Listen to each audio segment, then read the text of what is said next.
Matul din il-ġimgħa reġgħet qed tolli rasa l-kriżi tal-immigrazzjoni fil-Mediterran b'rapporti jindikaw li jemmijiet ta' dgħajjes li qed jaqsmu mill-Afrika lejn l-Ewropa.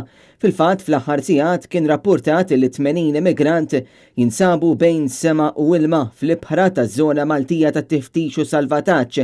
Dan ħabritu l-għaqda Alarm Phone permezz ta' tweet fejn qalet li l-awtoritajiet Maltin mhux iwieġbu għas-sejħa ta' dawk abbord.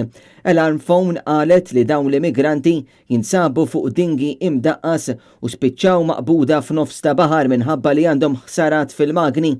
Kollox qed jindika li dawn l-immigranti telqu mill-Libja. Vjaġġi oħra jaslu anki sal-kosta Taljana fejn matul il-jum tal-ħamis kien hemm rapporti ta' xieren ta' migranti li ddaħlu Pozzallo mill-awtoritajiet Taljani. Fost dawn kien hemm 17 il-tifel u tifla. Fl-ewwel jiem ta' din is-sena 96 immigrant kienu salvati fis-żona tal-SAR ta' Malta għalkemm ma nafux jekk dawn inżammux f'pajjiżna jew le.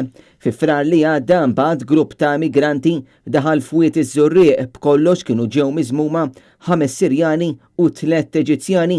Bnet News kien irrapporta li l-immigranti kienu niżlu bid-dajsa u bdew jitolbu lin-nies fejn jorqdu.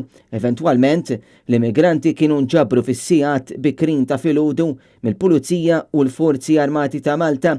Jiem wara fl-istess xahar max-xatt ta' Birżebbuġa daħal dingi li fuqu kien hemm qatt ta' immigranti. Abbord kien hemm 55 persuna, kollha irġiel.